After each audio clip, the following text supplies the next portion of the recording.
राधा स्वामी जी, साध संगत जी, आज की साखी शुरू करने से पहले एक छोटी सी विनती है। आज की यह साखी एक ऐसी चाबी है जो आपके जीवन के बंद तालों को खोल देगी।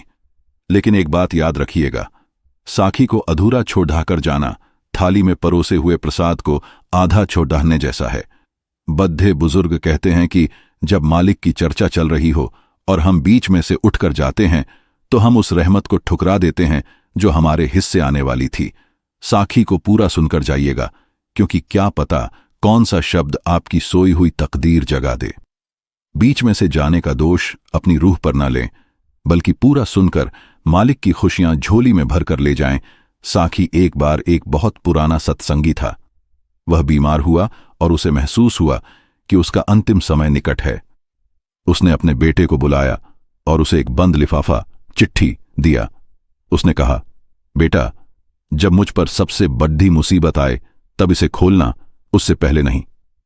पिता के जाने के कुछ समय बाद उस बेटे पर मुसीबतों का पहाड़ टूट पड़ा। उसका व्यापार ठप हो गया। विरोधियों ने उसकी जमीन पर झूठे केस कर दिए, जैसे आजकल कोर्ट कचहरी के मामले होते हैं, और वह पाई पाई को मोहताज हो गया। वह इतना टूट गया कि उसने हार मान ली।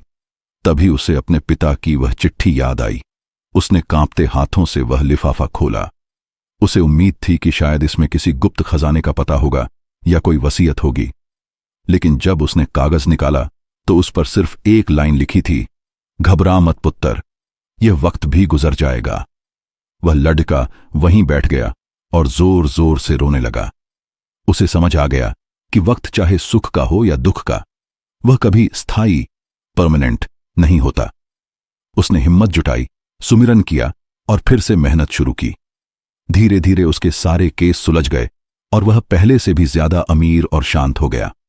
साध संगत जी, हम भी अपनी जिंदगी के छोटे छोटे दुखों से घबरा जाते हैं।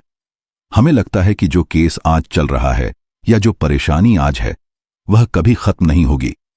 लेकिन मालिक कहता है, तू बस मेरा पल्ला पकड़ डीडीच के रख, वक्त बदलना मेरा काम है। और याद रखिए, जैसा मैंने शुरू में कहा था, जिन्होंने इस साखी को पूरा सुना उन्होंने आज धैर्य का वह मंत्र सीख लिया जो उन्हें हर मुसीबत से पार उतारेगा। अधूरा छोड़ दहने वाले तो बस किनारे से ही लौट गए। गहराई का मोती सिर्फ उन्हें मिला जो अंत तक रुके रहे। इसलिए प्रेमियों, चाहे आपके जमीनी मामले हों या घर की तंगी, बस